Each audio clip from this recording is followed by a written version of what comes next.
hola. Antes que nada, ingeniero, muchas gracias por la invitación. Es un honor para mí estar con ustedes en un evento tan reconocido a nivel nacional como internacional sobre la minería en México y en el mundo.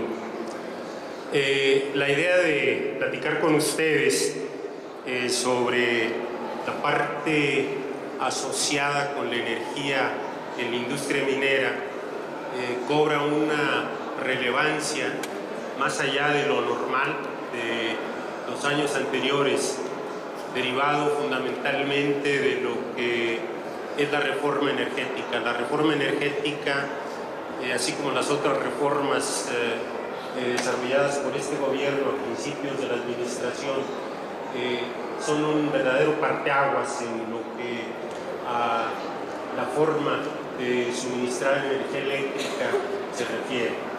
Y tanto la reforma incluye la parte de oil and gas como la de electricidad. Yo en esta plática me referiré exclusivamente a la parte de energía eléctrica asociada con la reforma energética y muy particularmente con la minería en México. Adelante la próxima, por favor, la siguiente, transparencia. Bueno, hablar de esto, de la minería, es como si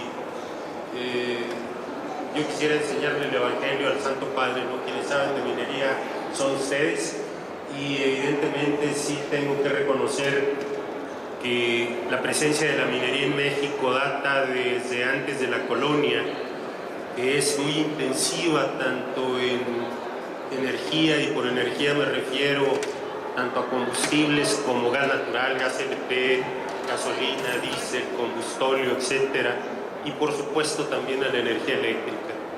Es muy intensivo en capital, en eso nos parecemos mucho. La industria eléctrica es muy intensiva en recursos financieros, al igual que la minería, y por supuesto también es una industria que genera una gran cantidad de puestos de trabajo y desde luego que es muy importante para lo que es el desarrollo económico de México y de cualquier país en el mundo que tenga una sólida industria minera, como es el caso de nuestro país. El caso de el Grupo Val, que tiene dos empresas insignias dentro del grupo, que son Peñoles y Fresnillo, que ustedes conocen muy bien, evidentemente son unos íconos dentro de lo que es las empresas del Grupo Val y también la minería en México. Y tanto Fernando Alanís como Octavio Alvídrez, los directores de Peñoles y de Fresnillo respectivamente, están verdaderamente comprometidos con el aspecto medioambiental, tanto de Peñoles como de Fresnillo, y eso por supuesto que además de la parte de salud de los trabajadores, de aspectos medioambientales dentro de la mina y de las minas y de las instalaciones minerometalúrgicas en todo el país, evidentemente que también hay un compromiso muy grande con la parte de energías renovables para el suministro de la electricidad, de la energía que requiere tanto Peñoles como Fresnillo. La siguiente. Para poner en contexto lo que les mencionaba de las reformas estructurales, aquí quise poner una relación de las 11 reformas que se promulgaron a principios de esta administración federal y que estoy convencido que van a ser un parteaguas en lo que es la historia moderna de México en la parte de educación, de energía y de telecomunicaciones, que es algo con lo que estamos íntimamente ligados en todas las empresas del Grupo Val, y por supuesto la parte que a mí me toca dirigir, que es la parte de energía eléctrica en el Grupo Val y la parte de eficiencia energética. La siguiente. Bueno, el fin último de la reforma energética es que se puede ofrecer al usuario final de cualquier tipo, sea un residencial, sea un comercial, o sea un industrial, o sea un servicio como el metro, como el alumbrado público, como los sistemas de bombeo de agua potable, etcétera, un servicio en mejores condiciones de costo, de calidad y de oportunidad, y por supuesto sin descuidar los aspectos medioambientales. Tenemos que pensar en sistemas más amigables con el medio ambiente. La siguiente. En la parte de la reforma energética, en su capítulo de electricidad, yo he querido poner estas fechas porque muchas veces como que perdemos el contexto de cuáles son las disposiciones, las leyes que se han escrito y que se han establecido y que están en vigor, empezando con la que dio origen a todas las reformas, que es la parte constitucional, que esta modificó los artículos 25, 27 y 28, y esta primer reforma constitucional es de diciembre de 2003. Recordarán que hasta antes de esta reforma solamente le estaba permitido a Comisión Federal de Electricidad lo que era la generación, la transmisión, la distribución y la comercialización de la energía eléctrica que tuviera como fin la prestación de un servicio público. Eso cambió a partir de esta fecha de diciembre de 2003. Y luego, evidentemente, pues vinieron una serie de reformas que fueron las leyes que reglamentan la reforma constitucional, como son las que están ahí enunciadas, que es la ley de la industria eléctrica, la creación del CENACE. El CENACE es el Centro Nacional de Control de Energía, que antes era un apéndice de Comisión Federal de Electricidad y ahora es una entidad independiente de Comisión Federal. Es un organismo con personalidad jurídica y patrimonio propio que está sectorizado en la Secretaría de Energía.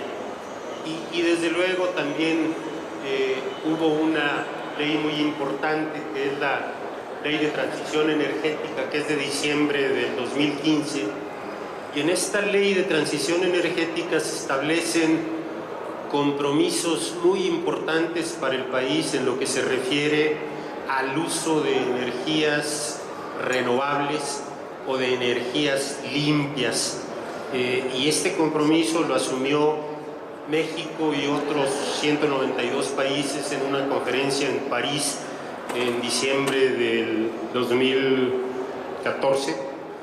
Y desde luego el compromiso que asumió México como país fue de que a partir de este año, del 2018, los usuarios del servicio de energía eléctrica, sean estos residenciales, comerciales o industriales, tienen que consumir el 5% del total de la energía con fuentes, con energía que provenga de fuentes limpias.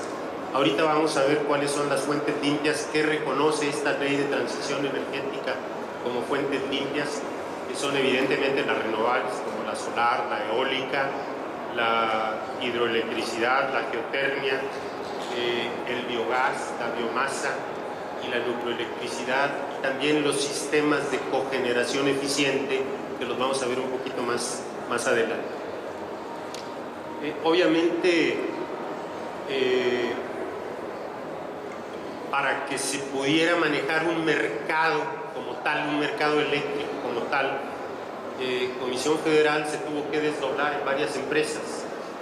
Tiene 6 empresas de generación, tiene una empresa de transmisión, una empresa de distribución, una empresa que es la que va a darle energía eléctrica a los usuarios residenciales, y por supuesto que a pesar de que su peso específico es muy alto, no deja de ser un competidor como nosotros mismos, como Energía Eléctrica Val o como Peñoles, que tiene sus propias plantas para autoconsumo.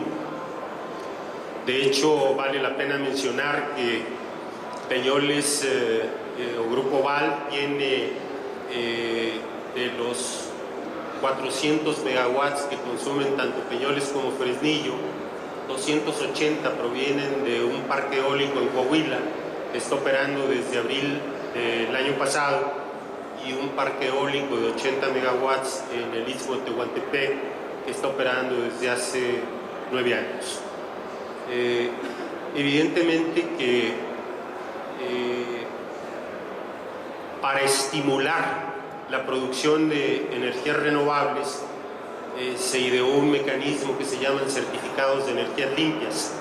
Estos certificados de energías limpias equivalen a 1 megawatt hora, o sea, 1000 kilowatt hora, y esos se pueden bursatilizar en el mercado.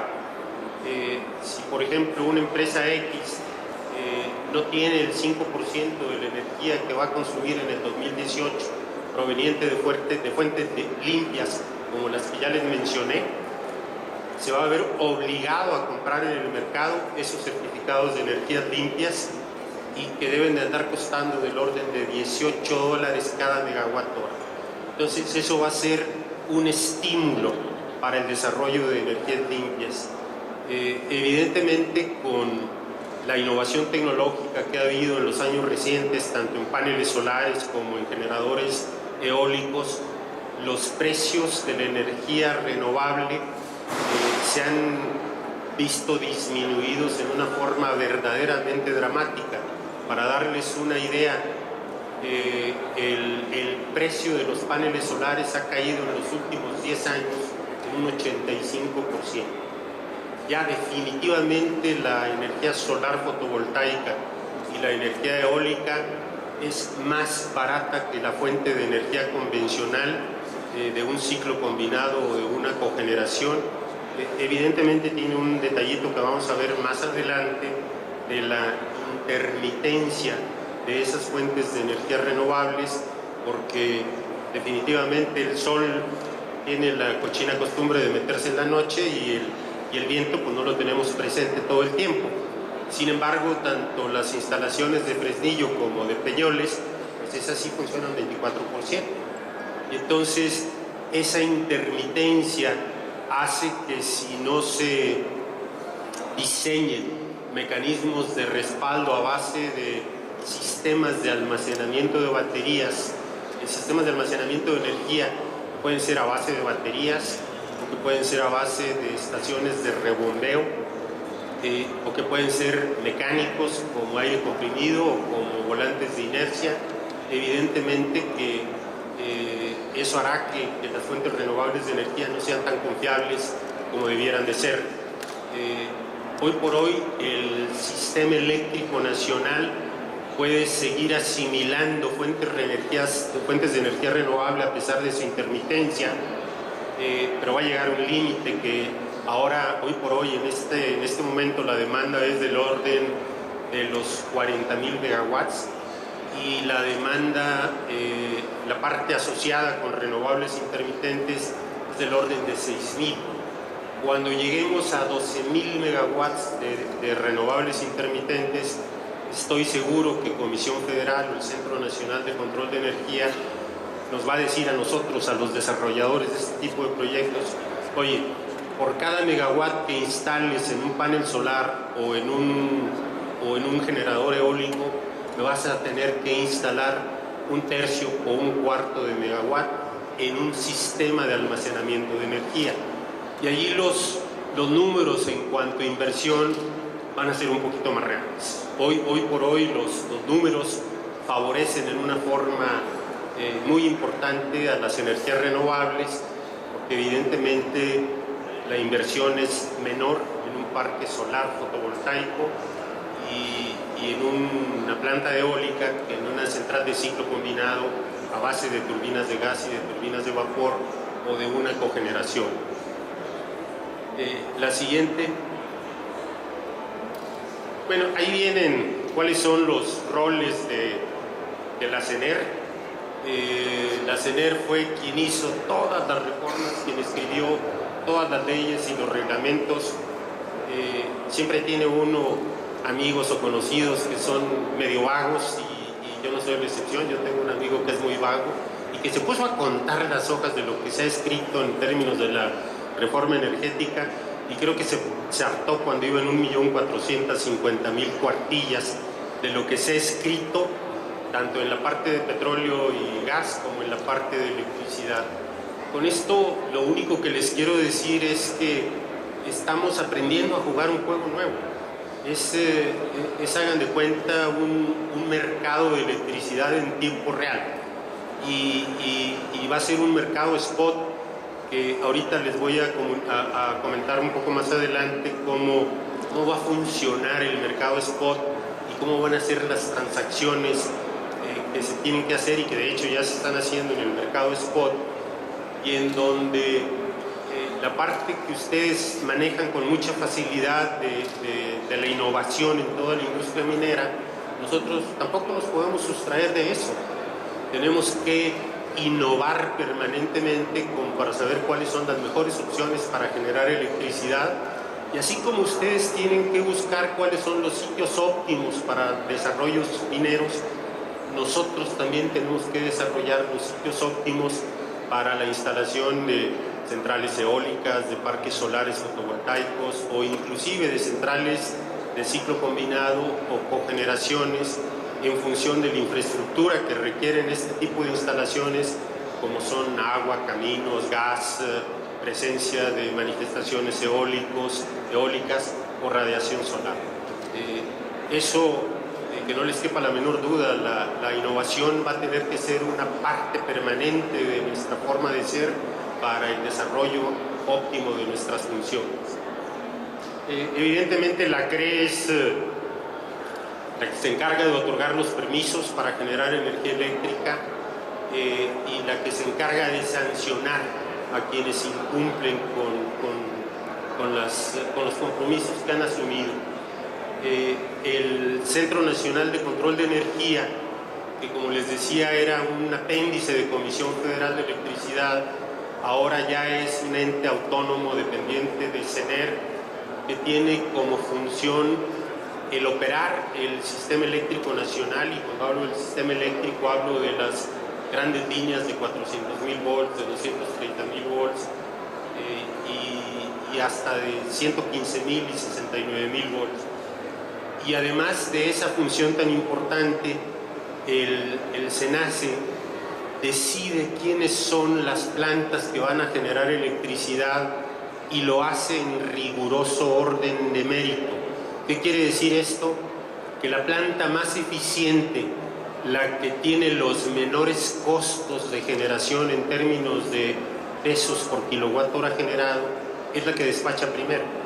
A la más eficiente le dice: arráncate, sincronízate y ponte a generar al 100% la energía que produce tu unidad 2 de la planta en Zacatecas o en Salamanca, en donde quieran.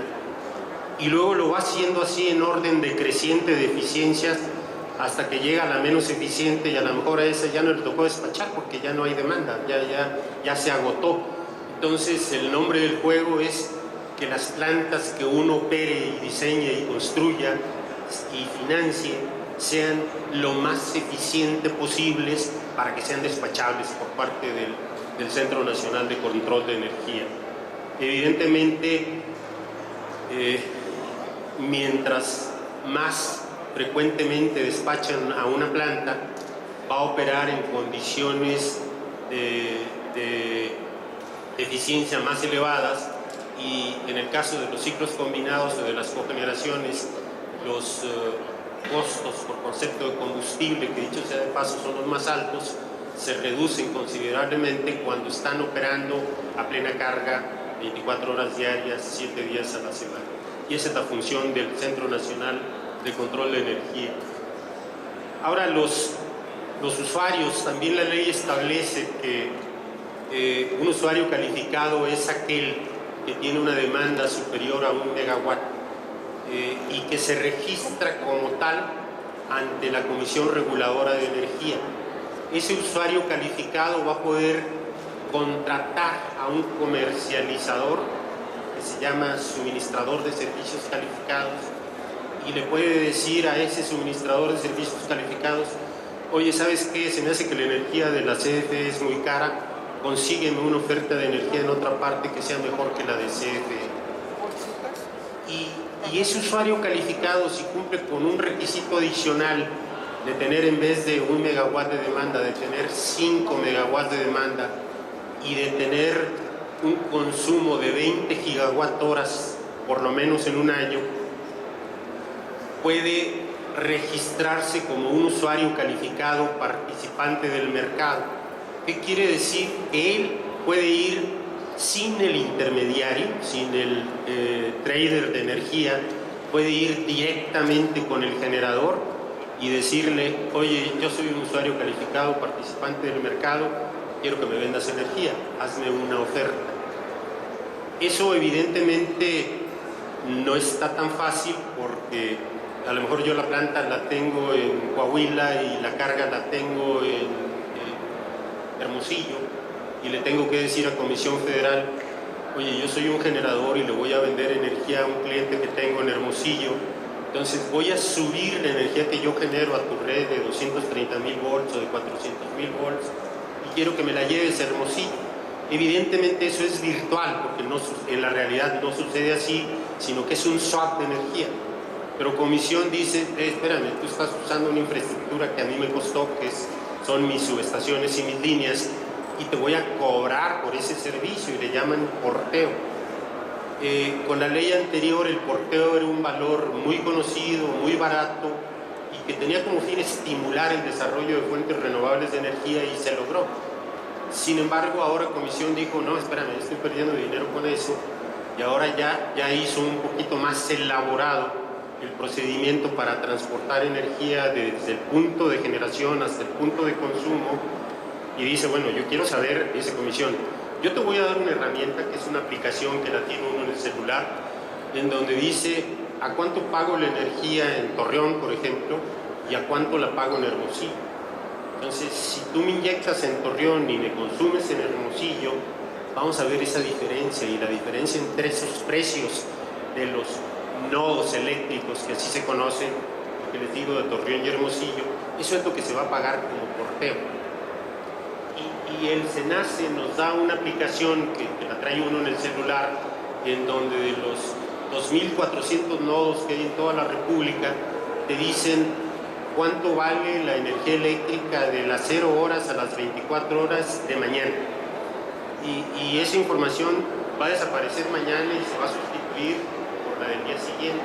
Y debe de tener uno la precaución de ir haciendo un archivo estadístico como para ver cómo se comporta el precio de los nodos. Y desde luego necesitamos acceder a sistemas de información masiva, que ustedes los conocen como Big Data, y que eso permite hacer proyecciones de cómo se van a comportar los precios nodales en el futuro, como para poder establecer cuál es el sitio idóneo para instalar una planta eléctrica de cualquier tipo.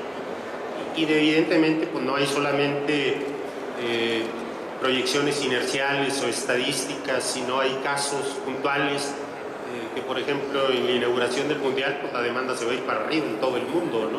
Y eso va a hacer que la energía ese día, a esa hora, sea la más cara. Y ese tipo de hechos puntuales son los que hay que considerar para muchas de las cosas que están relacionadas con el diseño, la construcción, la puesta en marcha y el financiamiento de plantas eléctricas, sean convencionales o sean renovables. La siguiente, por favor. Bueno, estas son la Ley de Transición Energética.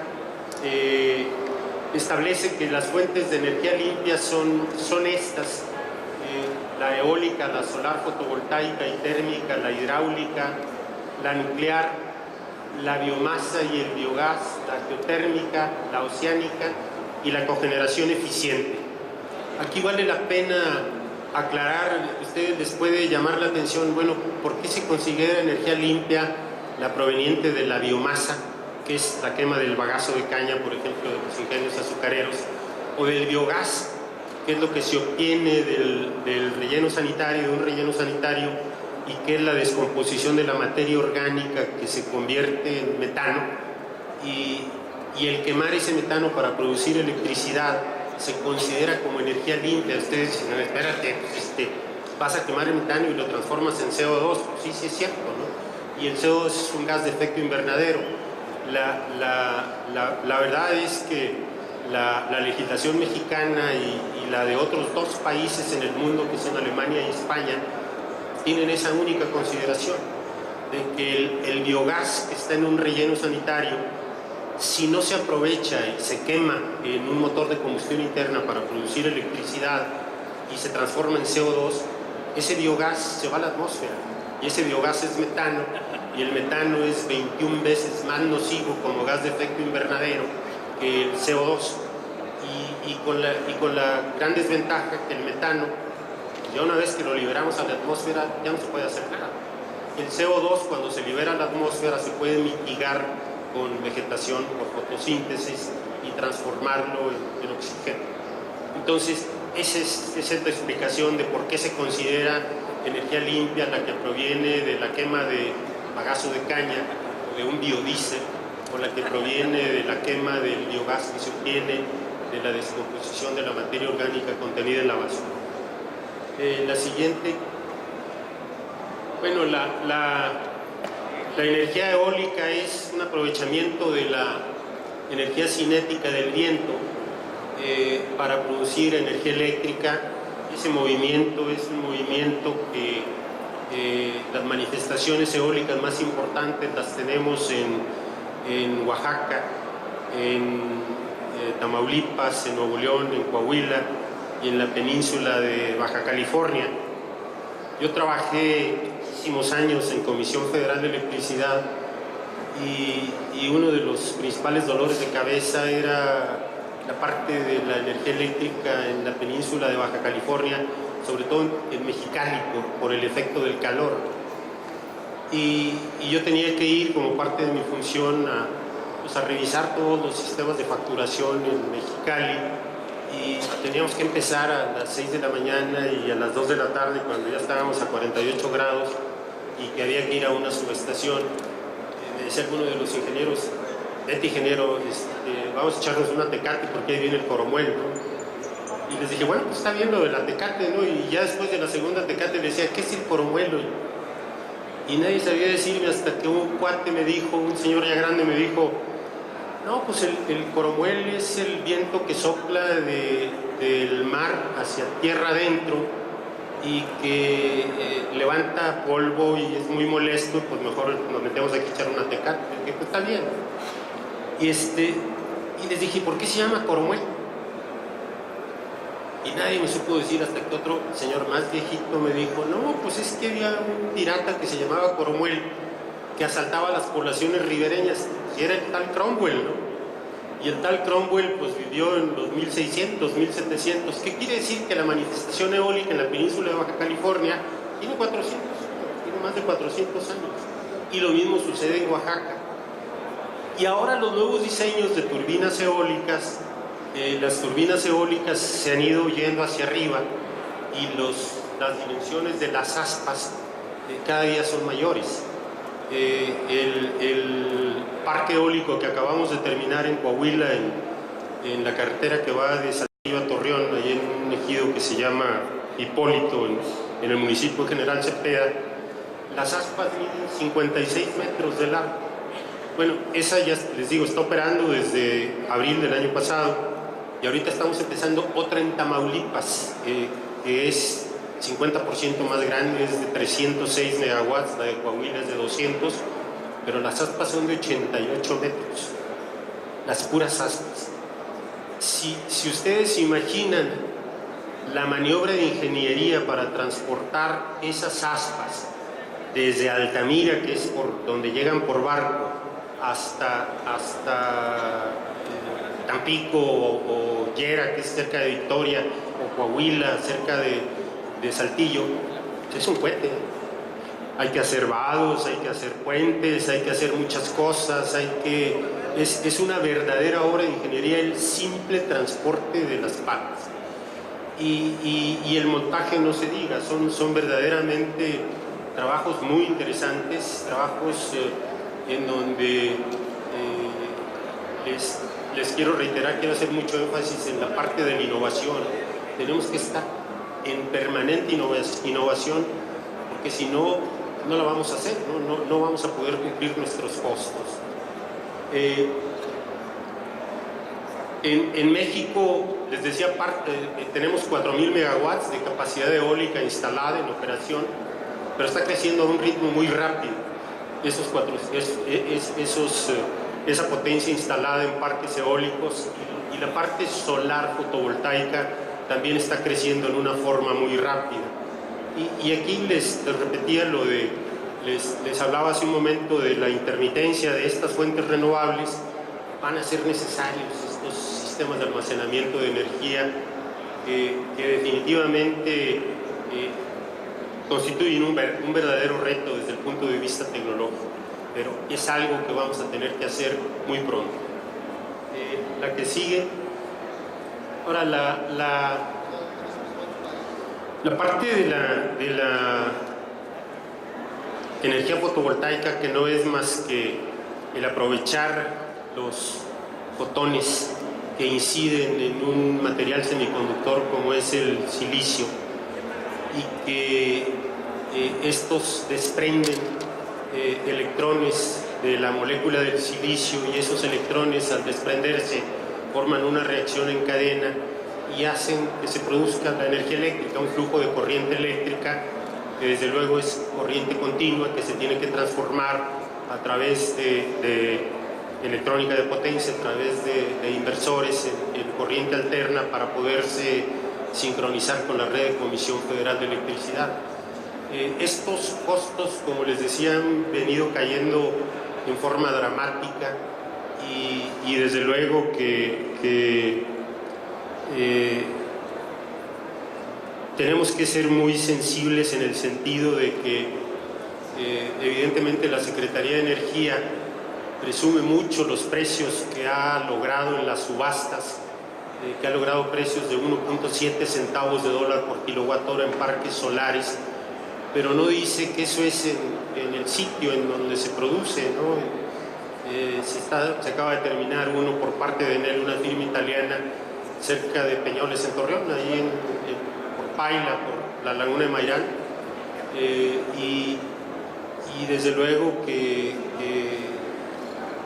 esos costos tan bajos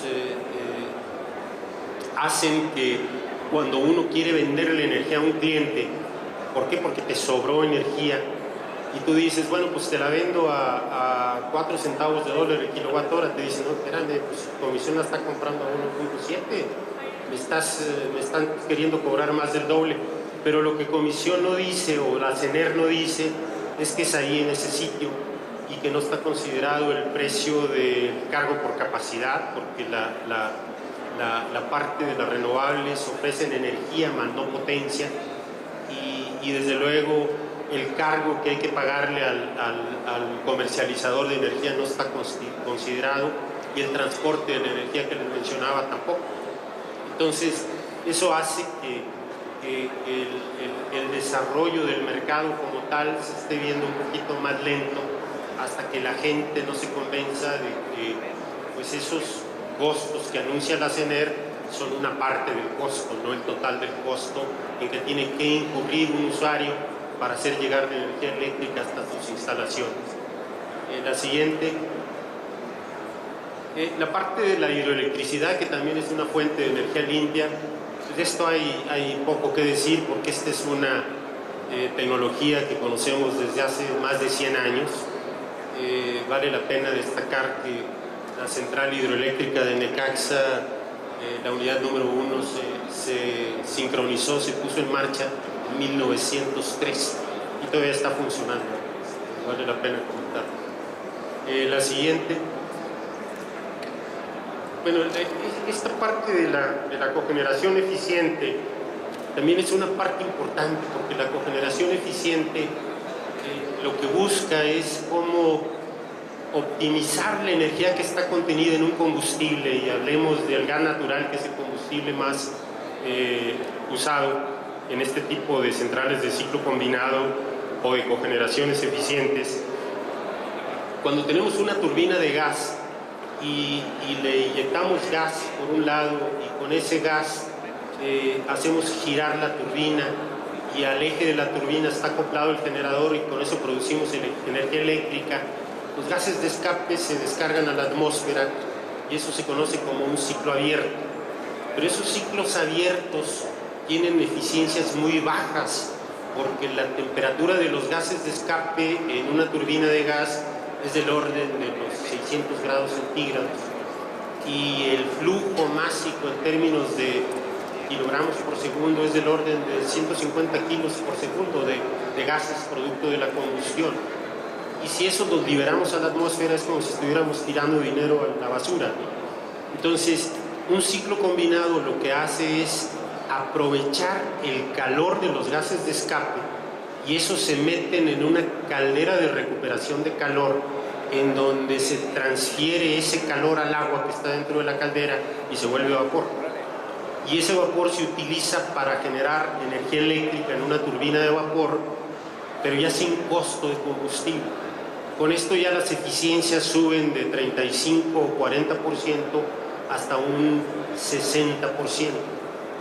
Y si después de que sacamos el vapor de la turbina de vapor lo metemos a un proceso industrial como una papelera o como una planta química, estamos haciendo una en Peñoles, en Laguna del Rey, una cogeneración, la vamos a empezar para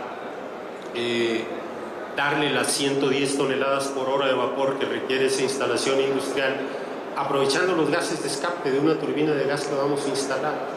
Esa cogeneración con ciclo combinado, las eficiencias llegan hasta un 70%.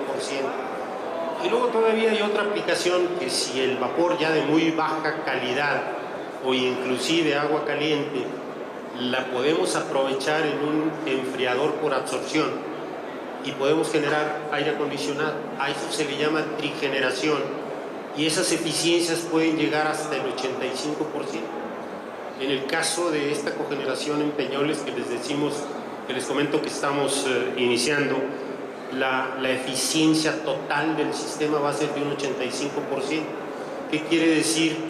Que además de que los costos de generación van a ser muy baratos, hay otro estímulo a base de los famosos certificados de energía limpia que les comentaba, que para el caso de las cogeneraciones eficientes hay que calcular, la ley obliga a uno a calcular cuál es la energía que estoy produciendo en mi cogeneración que no está asociada con el combustible, o sea, se conoce como la energía libre de combustible.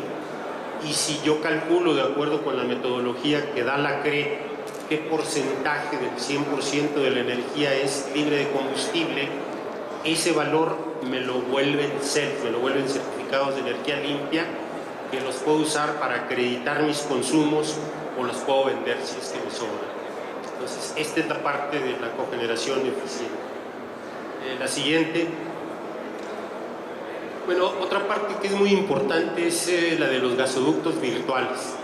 Evidentemente que el gas natural, que es uno de los combustibles más comunes, definitivamente yo creo que estamos muy lejos todavía de olvidarnos del gas natural como combustible, y digo muy lejos en el tiempo, y desde luego en aquellas instalaciones mineras en donde no hay red de Comisión Federal de Electricidad, es preferible un gasoducto virtual, que un gasoducto virtual no es más que gas natural licuado, que se transporta desde algún gasoducto, se baja a 160 grados centígrados bajo cero, se pasa de su fase gaseosa a su fase líquida y se transporta. De hecho, Fresnillo tiene una prueba piloto desde hace 2 años en donde los grandes camiones mineros de 290 toneladas ya tiene 2 equipos que están operando con una mezcla de 30% diésel y 70% gas natural licuado. Evidentemente, para que les dé una idea de la diferencia en precio, el millón de BTUs en diésel cuesta $18 y el millón de BTU en gas natural licuado cuesta $8. Entonces la diferencia es abismal, máxime que solamente Fresnillo dentro del grupo Val consume 170 millones de litros de diésel por año. Entonces esa es una oportunidad que se pueden aprovechar en todos los sistemas mineros en todo el país y en todo el mundo, y que creo que vale la pena pensarlo muy en serio, porque es una oportunidad tanto de reducción importante de costos como de emisiones de contaminantes a la atmósfera. Y por supuesto, insisto, en aquellos casos en donde no hay instalaciones de Comisión Federal de Electricidad, se puede sustituir el diésel en las plantas que generan electricidad por este gas natural licuado. Este es el concepto de ductos, de gasoductos virtuales. La siguiente, por favor. Bueno, obviamente que tenemos una gran cantidad de obstáculos. Uno de los más importantes es la parte de financiamiento. En un mercado eléctrico naciente como es el nuestro, la parte financiera se complica porque, por ejemplo, en esta cogeneración que tenemos para Peñoles, yo tengo que generar 60 megawatts, tenemos que generar 60 megawatts para producir las 110 toneladas por hora de vapor que requiere la instalación de Peñoles. Pero esa instalación solamente consume 20 megawatts y los otros 40 yo los tengo que vender. Nosotros no tenemos problema porque mandarlos de Torreón de Ocampo, Coahuila a Torreón, que es donde está el centro de consumo de Peñoles más importante, es la planta de zinc, donde está Medmex Peñoles. No tenemos ningún problema porque los nodos están muy cercanos el uno del otro y el costo del transporte de la energía no es tan oneroso.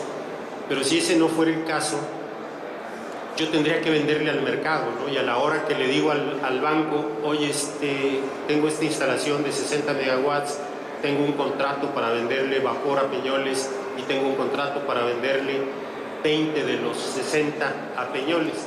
Y me dicen, bueno, pues te presto en función de lo que te va a pagar Peñoles por el vapor y por la electricidad. Y lo demás, los otros 40, pues de tu bolsa, mi cuarto. Eso quiere decir que el equity, en vez de ser 20 o 30%, tiene que ser 50 o 60, y que el financiamiento se va a reducir en forma considerable. Entonces lo que estamos haciendo es diciéndole a los bancos, oye, Peñoles no me va, a pesar de que somos empresas pertenecientes al mismo grupo, Peñoles me dice, yo me debo a mis accionistas, yo me debo a mi consejo de administración, y aunque seamos hermanitos, o me das el mejor precio posible o me voy con la competencia. Entonces tenemos que ofrecerle las mejores condiciones a Peñoles en términos de precio de la electricidad, y eso hace que muchas veces te esté vendiendo por debajo del mercado, pero el banquero dice, no, está bien hoy, ¿no? Pero y mañana, pasado mañana, y el año que entra. Entonces lo que estamos diciéndole sobre todo a la banca de desarrollo, a Nafin, a Banobras, oye, checa cómo operan los mercados maduros de Estados Unidos y los mercados maduros de Europa en términos del precio de la energía en el mercado spot, en el mercado en tiempo real. Y ese es uno de los principales problemas que tenemos, la parte del financiamiento. Y la otra parte es que, pues si bien Comisión, como les decía, es un actor como todos los demás, no deja de ser un actor muy dominante, sobre todo que tiene en su poder la transmisión y la distribución, que cualquiera de nosotros, de los otros actores, necesariamente tenemos que recurrir a las líneas de transmisión y de distribución de CFE, y muchas veces los costos no responden a las realidades en términos de lo que son obras de infraestructura para conectar una planta nueva al sistema de CFE. La siguiente.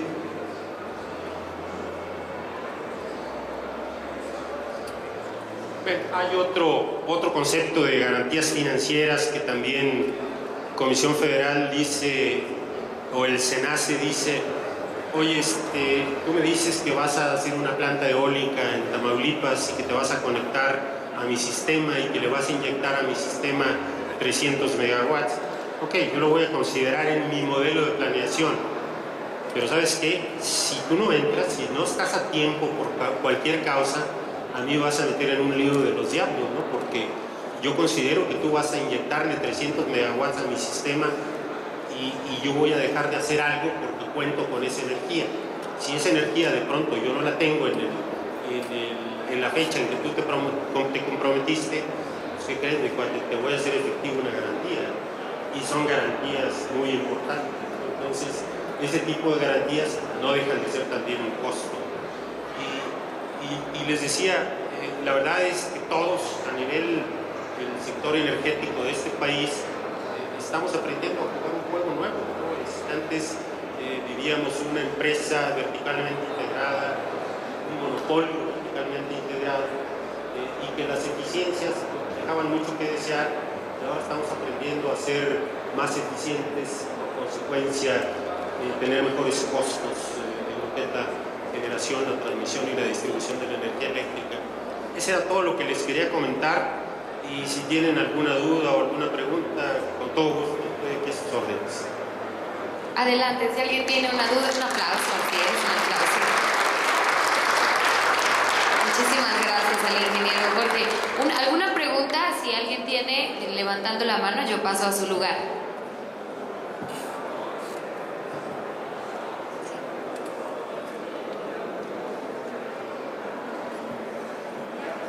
Muchas gracias por compartirnos su presentación. La pregunta es, no sé si en el grupo en Peñol, bueno, en el grupo VAL, que contiene a Peñoles y a Fresnillo, han pensado en la generación por medio de biomasa, generación eléctrica por medio de la biomasa. Sí hemos pensado en la generación más que con biomasa, con biogás, de la mano con algunos municipios, y si mal no recuerdo, Zacatecas es uno de ellos. Evidentemente que necesitamos, es una parte importante porque la basura en países como el nuestro tiene un componente de materia orgánica muy grande. El 50%, un poquito más, de la basura en México es desperdicio de comida y desperdicio de jardinería. Y si a ese hecho le agregamos que hay una gran cantidad de personas que viven del reciclamiento manual de la parte orgánica de la basura, como son latas, como son papel, cartón, madera, trapo, lo que queda al final de ese reciclamiento, que pena, es materia orgánica. Es fundamentalmente un 90% de materia orgánica. Si esa materia orgánica, esa basura que tiene el 90% de contenido de materia orgánica, la depositamos en un relleno sanitario, que es un hoyo grandote en la tierra que tiene unos liners, unos protectores para evitar que se filtre el biogás o el lixiviado, que es un producto de la disposición de la materia orgánica contenida en la basura. Entonces se puede aprovechar ese biogás, sacarlo con unas bombas de succión a través de pozos de extracción de biogás, y ese biogás meterlo a un motor de combustión interna para generar electricidad. A mí me tocó desarrollar un proyecto en Monterrey que es un éxito ese proyecto. Ese proyecto empezó con 7 megawatts y ahorita ya tiene 18 megawatts, y se están usando 90 de las 250 hectáreas del relleno sanitario. Y desde luego en concentraciones urbanas como el área metropolitana de la Ciudad de México, de Monterrey, de Guadalajara, o en lugares como Zacatecas, en donde hay poblaciones importantes relativamente cercanas, se puede usar eso, se puede hacer eso. Y Octavio Alvidres estaba en contacto con el presidente municipal para poder desarrollar un proyecto como este que les comento de Monterrey. Pero sí lo tenemos eso en el radar. ¿Alguien más tiene alguna pregunta?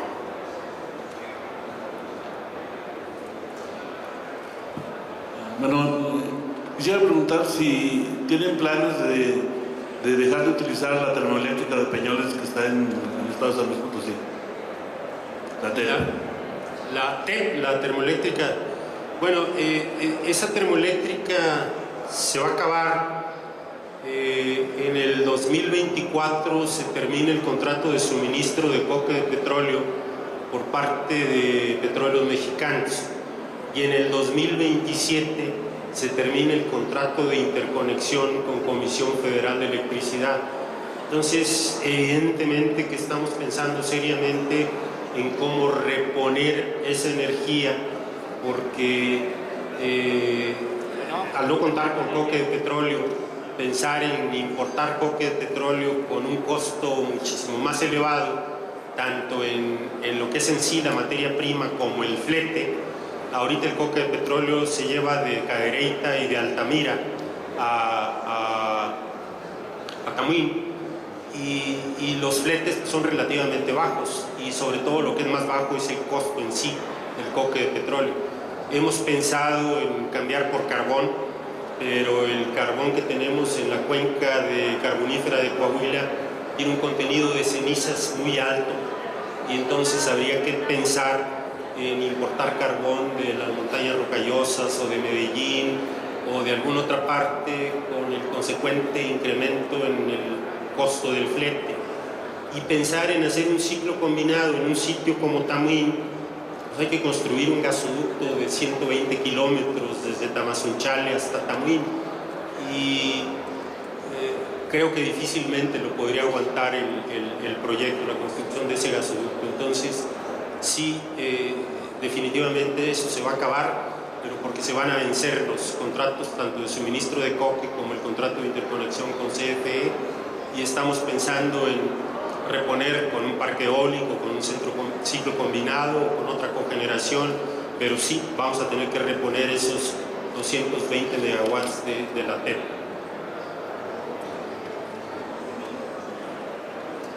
Muy bien, ¿alguien más?